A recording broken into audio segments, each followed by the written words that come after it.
guys, jangan lupa like, komen, dan subscribe channel di bawah ini, channel di Mbak.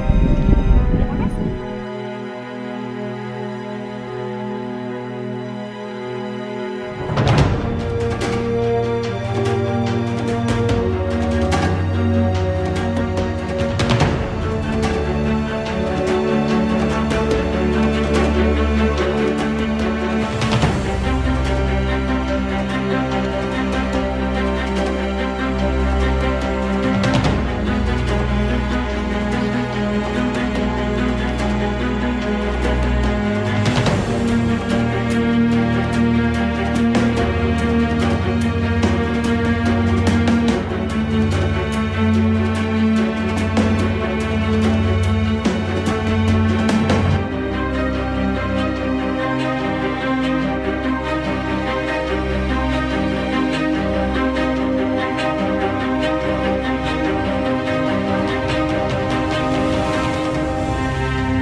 Ya.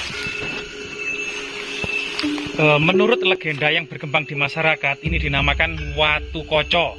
Yang dalam legendanya, Watu Koco ini merupakan cermin. Di sini itu ditengarai sebagai gagang cermin itu sendiri. Dalam legendanya, Reco Lanang, Reco Wedok, dan Watu Koco ini satu kesatuan. Yaitu ceritanya, Reco Lanang itu merupakan laki-laki yang pulang dari kerja dalam keadaan lapar, kemudian mendapati istrinya hanya berdandan di depan cermin atau Watu Koco ini. Kemudian suaminya itu marah, sehingga kemudian istrinya itu ditendang sampai tersungkur, sehingga menjadi Reco Wedok dalam keadaan tersungkur. Reco Lanang pun kemudian menjadi yang laki-laki itu pun kemudian menjadi Reco Lanang yang juga sangat besar, atau yang merupakan arca Buddha Aksobya dalam keadaan raksasa, posisi yang sangat tinggi, sekitar 4 meter tingginya. Begitu juga Reco Wedok yang dalam keadaan tersungkur, yang kepalanya sudah kita tidak dapati lagi, itu juga merupakan arca Buddha Bodhisattva Avalokiteswara atau Buddha perempuan. Nah, di sini kemudian legendanya itu cermin yang digunakan untuk berkaca oleh istrinya tersebut kemudian ditendang juga, sehingga menjadi Watu Koco atau cermin. Sedangkan secara artefaktual, Watu Koco ini sebenarnya adalah yoni atau yoni unfinished, artinya yoni yang belum sempurna. Yoni sendiri itu merupakan lambang Parwati yang biasanya berpasangan dengan Lingga atau Lingga Yoni, yang merupakan perwujudan dari simbol Dewa Siwa. Pada masa kuno, kerajaan-kerajaan Majapahit yang sendi-sendi masyarakatnya berlandaskan pada sendi-sendi agama Hindu dan Buddha, ini disebut Yoni, yang kemudian dipuja dalam satu kesatuan Lingga dan Yoni sebagai perwujudan Dewa Siwa, juga lambang kesuburan. Kenapa batu ini ada di sini? Ya. Keberadaan batu ini tidak terlepas dari keberadaan batu-batu besar yang sangat banyak di area ini. Artinya area ini diduga merupakan bengkel dari pembuatan arca, pembuatan Lingga dan Yoni pada masanya. Sehingga kemudian benda setengah jadi ini kemudian biasanya dibawa ke lokasi pemujaan atau percandian yang sudah ditetapkan. Kemudian di sana diperhalus, ditambah dengan ornamen-ornamen ragam-ragam hias, serta kemudian yoni ini ceratnya ini juga biasanya dipahat hiasan naga. Apa yang menguatkan dugaan bahwa di sini merupakan tempat produksi arca atau yoni? Iya. Bengkel Arja atau produksi ini dugaannya sementara ini karena yoni ini dan beberapa artefak yang lain itu dalam keadaan unfinished serta di sekitarnya merupakan bahan baku yang sangat melimpah, yaitu keberadaan batu-batu besar yang juga tidak terlalu keras hingga kemudian mudah dipahat pada masanya. Selain itu apa ada serpihan dari bekas tatahan? Nah, untuk sampai saat ini karena memang sudah berlangsung-langsung menjadi perkebunan, tanah yang sudah diolah ini, kita sampai saat ini belum mendapati jejak serpian-serpian bagian-bagian pahatan yang kemudian sisa-sisa dari batu ini. Yang ada sampai saat ini itu hanya yoni unfinished ini sendiri. Kemungkinan juga ini dipahat di sini atau mungkin kan dipahat di sekitar sini yang kemudian pernah dipindahkan ke sini. Lokasi keberadaan yoni unfinished ini berada di perkebunan di Dusun Kemloko, Desa Trawas, Kecamatan Trawas, Kabupaten Mojokerto, Jawa Timur. Desa Kemloko inilah yang dekat dengan Gunung Budak.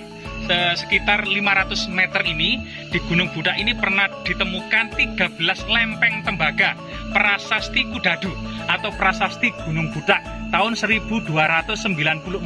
Itu masa awal dari Kerajaan Majapahit, berisi tentang status sima perdikan desa Kudadu karena telah berjasa pernah menyembunyikan 12 kesatria Singosari dalam pelariannya ketika Singosari diserang oleh Jayakatwang dari Kediri. Nah, ini kemudian ada nama Kemloko di desa ini yang identik dengan nama Sang Hyang Kleme pada prasasti Kudadu tersebut.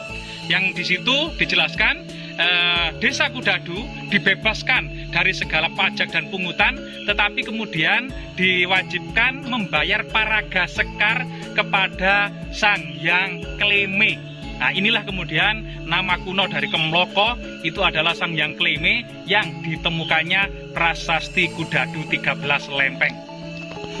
Yoni dalam keadaan raksasa ini sebenarnya di Majapahit itu ada 3 buah, yaitu yang ditengarai sebagai pojok-pojok dari ibu kota Majapahit. Yang pertama di Yoni Jabung, kemudian Yoni di Klinterjo, dan yang ketiga Yoni di Mojowarno. Nah, ketiga yoni ini ketiga yoni raksasa yang jika ditarik garis itu merupakan wilayah seluas 11 kali 9 km persegi yang di dalamnya itulah yang ditengarai sebagai ibu kota Majapahit dengan pojok-pojok kemudian ada yoni raksasa. Karena ada 3 yang di daerah barat daya itu tidak kita mendapati yoni raksasa. Kemungkinan yoni itu masih unfinished diproduksi di sana. Sungguh luar biasa sekali jika yoni ini dibawa ke daerah Mojo Agung, diproduksi di Trawas Mojokerto. Jauh sekali bagaimana para leluhur kita itu mengangkat yoni sebesar ini ke ibu kota Majapahit. Tentunya teknologi pada waktu itu dalam mengangkat batu-batu besar dan menggunakan masyarakat yang banyak untuk bergotong royong, ini merupakan salah satu kehebatan leluhur kita Majapahit. Kalau ukurannya apa sama Mas dengan yang ada di Mojowarno dan tempat lain? Ya, kita mengetahui bahwasanya ukuran yoni yang ada di Mojowarno, Klinterjo maupun di Jabung ini ukurannya sebesar ini. Dan sampai saat ini pun yoni raksasa selain 3 itu kita belum pernah mendapati lagi yoni raksasa. Jadi yang keempat masih ada. Nah, yang keempat kemungkinan ini.